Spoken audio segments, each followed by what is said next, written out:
всім, хто долучився. Зараз ми стартуємо з роботою Медіа-центру Україна. Медіа-центр Україна – це ініціатива українських комунікаційників, яка спільно з Міністерством внутрішніх справ і з Міністерством оборони буде спрямована на підтримку журналістської діяльності в Україні. В першу чергу ми орієнтовані на західних журналістів для того, щоб надати їм максимальну допомогу, але, звичайно ж, працюємо із нашими українськими журналістами, з каналами. Медіа-центр ми, власне, стартуємо сьогодні. Львівські наші колеги, які також ми працюємо в єдиному режимі, вони також стартують сьогодні. І у нас будуть окремі розклади по Києву і по Львову, брифінгів, які будуть відбуватися.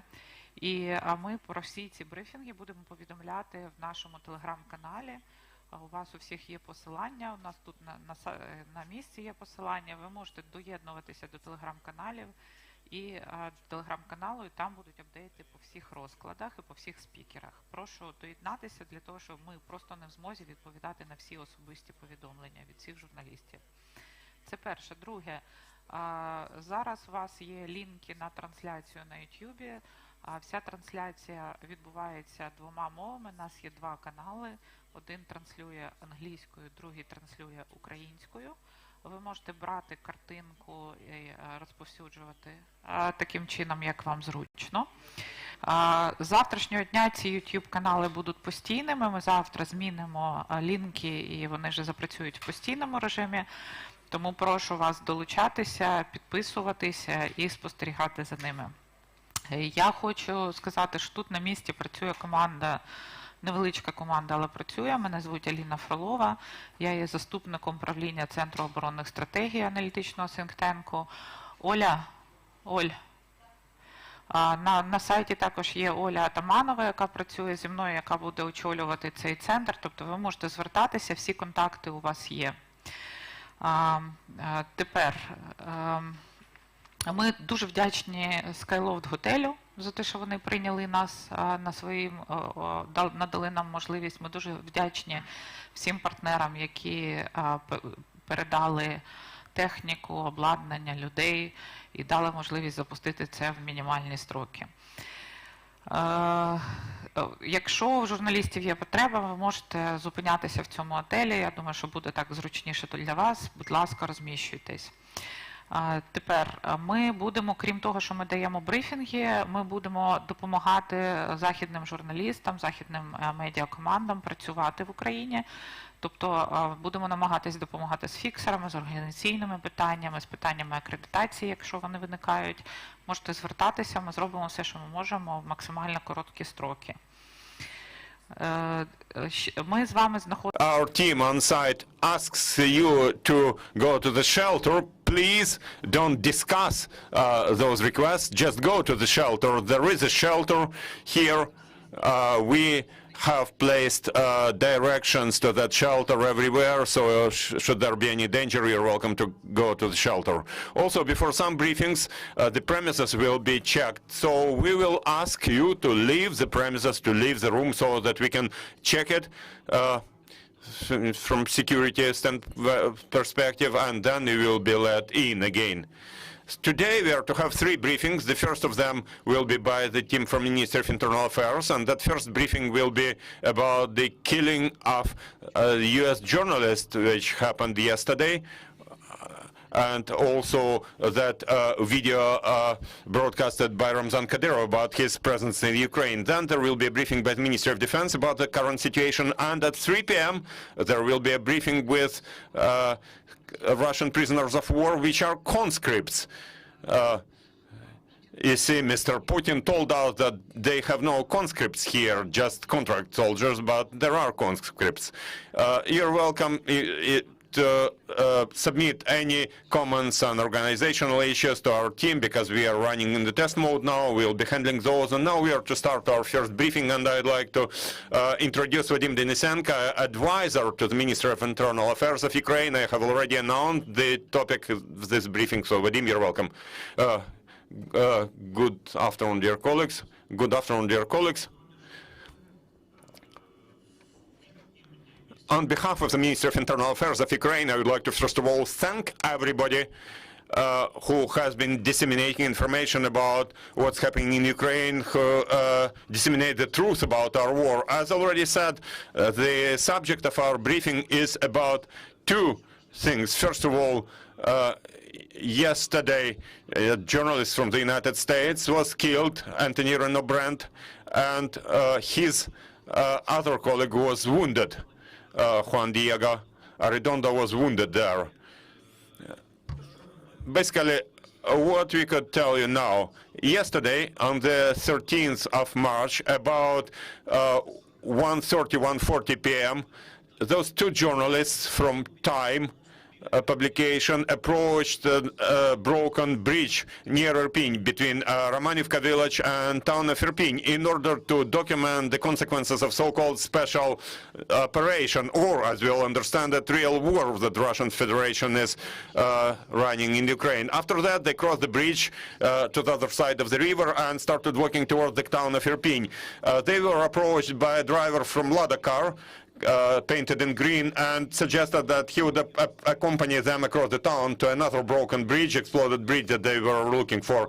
The reporters agreed to that, and they entered the car and went to Soborna Street to the next residential block called Yesenin. They stopped on the way and started taking pictures of bombed buildings in that Yesenin residential block and the surroundings of that block. In several minutes, two persons approached them in green military uniform. Those were from the Russian military. They had assault rifles in their hands, and they shooted upwards as a warning. The driver responded to those shootings and made the sharp U-turn, and those soldiers in military uniform started shooting in automatic mode at that car.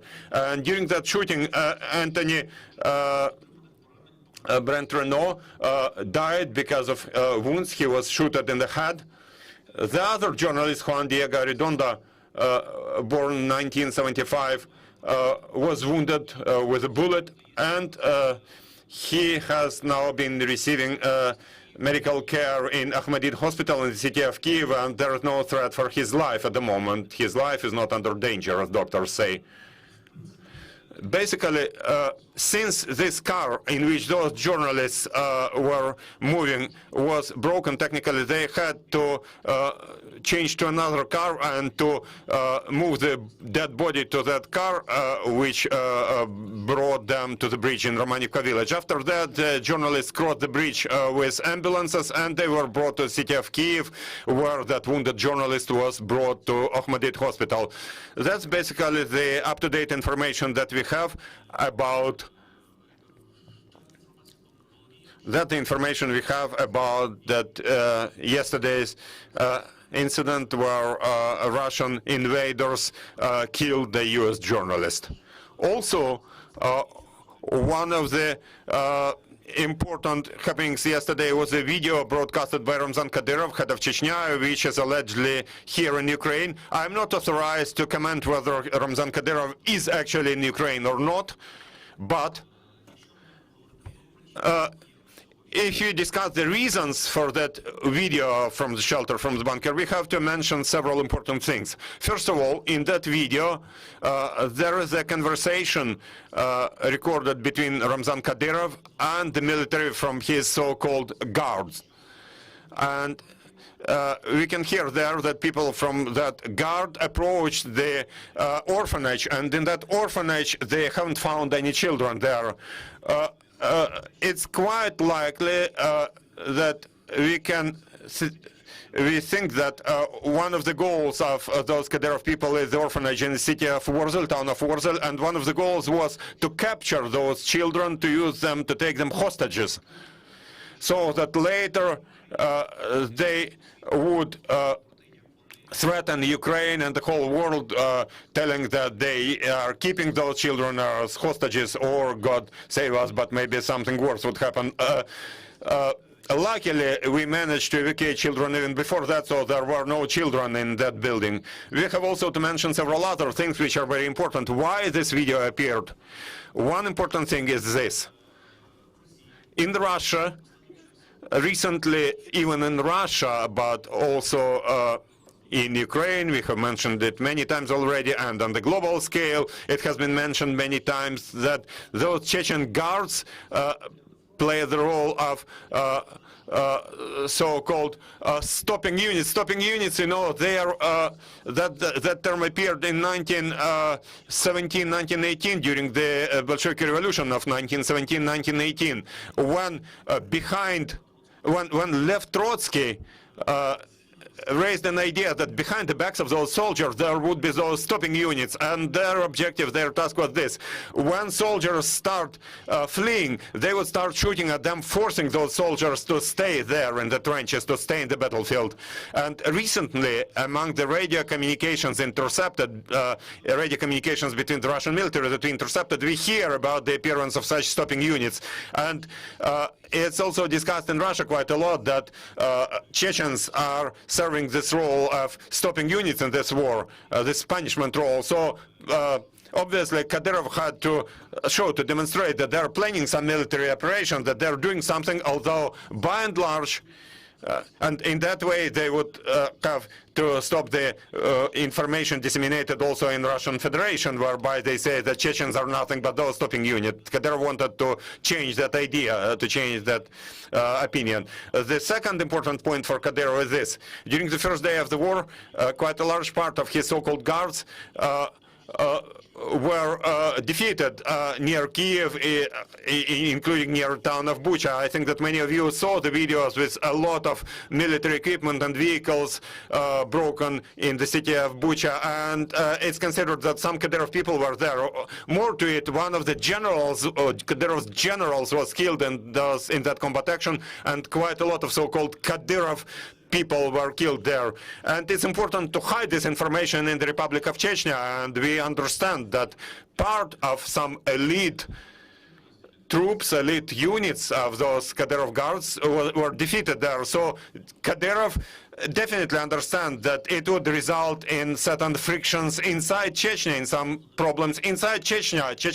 Republic of Chechnya is rather small in terms of the number of population, and we understand that those people, those Chechen people in Chechnya, will definitely discuss it. So Kadyrov had to show that he is here with his people, that he is running this war, that he is in the front lines, and that he is planning some missions, some operations. That's what I can briefly tell in this regard. Thank you. If you have any questions, you are welcome to ask those, but please speak into the microphone. Are there any questions? Thank you.